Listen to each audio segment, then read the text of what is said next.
K G Jyothir Ghosh കേരളത്തിന്റെ പൊതുമനസാക്ഷിയെ ഏറെ മുറിപ്പെടുത്തിയ ദൃശ്യങ്ങളായിരുന്നു അത്.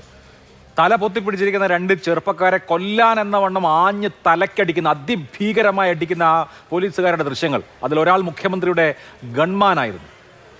അതിനെ കേരളം ആകെ എതിർത്തപ്പോഴും മുഖ്യമന്ത്രി തള്ളിപ്പറഞ്ഞില്ല, സർക്കാർ തള്ളിപ്പറഞ്ഞില്ല, ആ ഉദ്യോഗസ്ഥർ ഒരു നടപടിയും നേരിട്ടില്ല. ഇപ്പോൾ പുതിയ സർക്കാർ വരുമ്പോൾ അവർക്കെതിരെ നടപടി വരുന്നു, കേസ് വന്നേക്കും, അന്വേഷണം പുരോഗമിക്കുകയാണല്ലോ.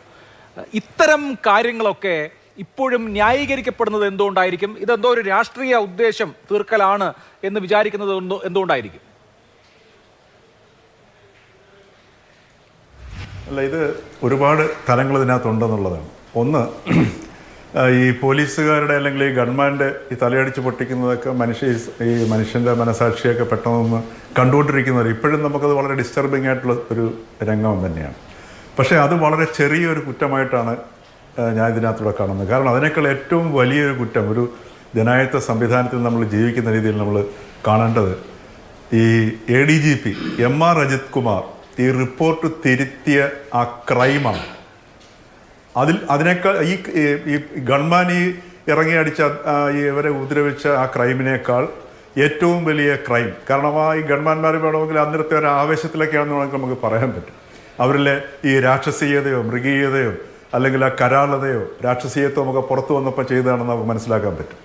പക്ഷേ സിവിൽ സർവീസിൽപ്പെട്ട ഒരു IPS ഓഫീസറായിട്ടുള്ള ADGP റാങ്കിലുള്ള ഒരു ഉദ്യോഗസ്ഥൻ ഒരു SPയുടെ റിപ്പോർട്ടറെ വാങ്ങിച്ച് തിരുത്തിയിട്ട് കൊടുക്കുക എന്ന് പറഞ്ഞു കഴിഞ്ഞാൽ ആ ADGPയുടെ ചുമതലയിൽ പിന്നെ ആ സിസ്റ്റത്തിന് എങ്ങനെയാണ് നിലനിൽക്കാൻ പറ്റുക? ആ സിസ്റ്റത്തിൽ അതൊരു മെസ്സേജ് അല്ലേ? ഏത് വൃത്തികേട് വേണമെങ്കിലും നമുക്ക്, അല്ലെങ്കിൽ ഏത് നീതി നിഷേധം വേണമെങ്കിലും നമുക്ക് കാണിക്കാം ഈ ഭരണത്തിന് കീഴിൽ എന്നുള്ളൊരു മെസ്സേജ് ആ സേന മുഴുകെ പോവുകയാണ്.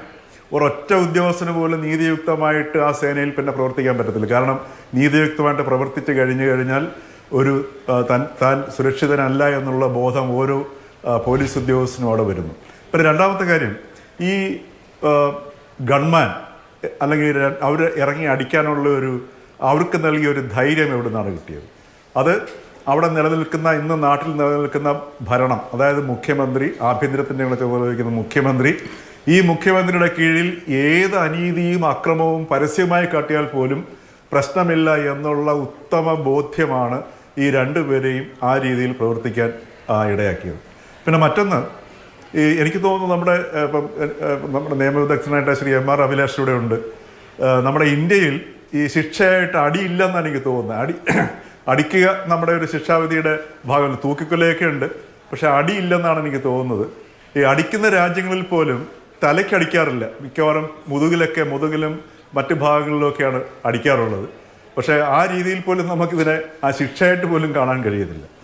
പിന്നെ മറ്റൊന്ന്, ഇത് ശരിക്കും പറഞ്ഞാൽ നമ്മുടെ ഈ ഒരു ജനാധിപത്യ സംവിധാനം സ്വേച്ഛാധിപത്യത്തെക്കാൾ ജീർണിക്കുന്നതിൻ്റെ ഒരു നേർ ചിത്രമാണ് നമ്മളിവിടെ കാണുന്നത്. ഒന്ന് ആലോചിച്ച് നോക്കുക.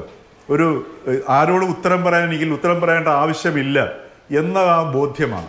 യഥാർത്ഥത്തിൽ ഇപ്പോൾ ഇവിടെ ഈ CPM എന്തുകൊണ്ടാണ് ഇന്ന് ഈ ഒരു രാഷ്ട്രീയമായ തകർച്ച നേരിടുന്നത് എന്നതുപോലും ഈ ഒരൊറ്റ ഇൻസിഡൻറ്റിലൂടെ കേരളീയരുടെ ഒരു സാമാന്യ ബുദ്ധിയെ ചോദ്യം ചെയ്യാനുള്ള ആ ഒരു രീതി കാണിച്ചതിൻ്റെ ഫലമാണ് ഈ തെരഞ്ഞെടുപ്പിൽ നാം കണ്ടതെന്ന് നമുക്ക് മനസ്സിലാക്കുന്നു. നമ്മുടെ ഈ ഒരു രക്തം പരിശോധിക്കാനായിട്ട് ഒരു ശരീരത്തിലെ മുഴുവൻ രക്തത്തിൻ്റെ ആവശ്യമില്ല, ഒരു തുള്ളി മാത്രം മതി എന്ന് പറഞ്ഞതുപോലെ ഈ ഒരൊറ്റ സംഗതി പരിശോധിച്ചു കഴിഞ്ഞാൽ ഈ താഴെ തലം വരെയോ അല്ലെങ്കിൽ മുകളിലോട്ടോ ഒന്നും ചർച്ച ചെയ്യേണ്ട ആവശ്യമില്ല.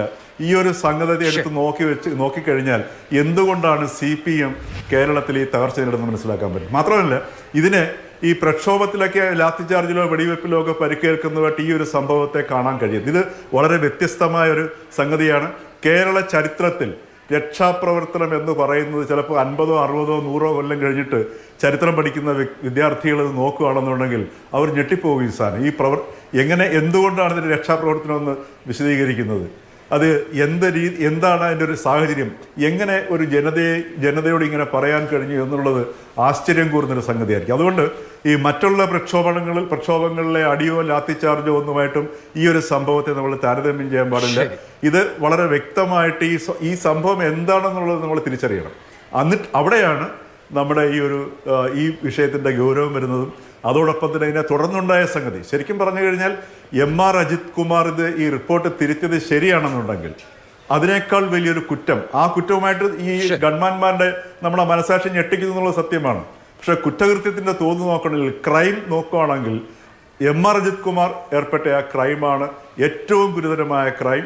ആ ക്രൈമിനെ ഏതെങ്കിലും രീതിയിൽ മറയ്ക്കാനുള്ള സംഘടിത ശ്രമം ഉണ്ടാവുകയാണെങ്കിൽ യഥാർത്ഥത്തിൽ അത് ഇപ്പോൾ LDF-ന് നൽകിയ ഒരു LDF-ൽ നിന്ന് UDF-ലേക്ക് കൊണ്ടുവന്ന രക്ഷാപ്രവർത്തനം ഉണ്ടല്ലോ, അതേപോലൊരു രക്ഷാപ്രവർത്തനം യഥാർത്ഥത്തിൽ കേരള ജനതയും നടത്തുമെന്നുള്ളതിൽ സംശയമില്ല. കാരണം ജനങ്ങളെല്ലാം ഇത് കണ്ടുകൊണ്ടിരിക്കുകയാണ്. ജനങ്ങളുടെ സാമാന്യ ബുദ്ധിയെ ഒരു രാഷ്ട്രീയ നേതൃത്വവും ചോദ്യം ചെയ്യാൻ പാടില്ല എന്നുള്ളതിന്റെ ഒരു വ്യക്തമായ ഉദാഹരണം കൂടിയാണ് ഈ തീർച്ചയായിട്ടും.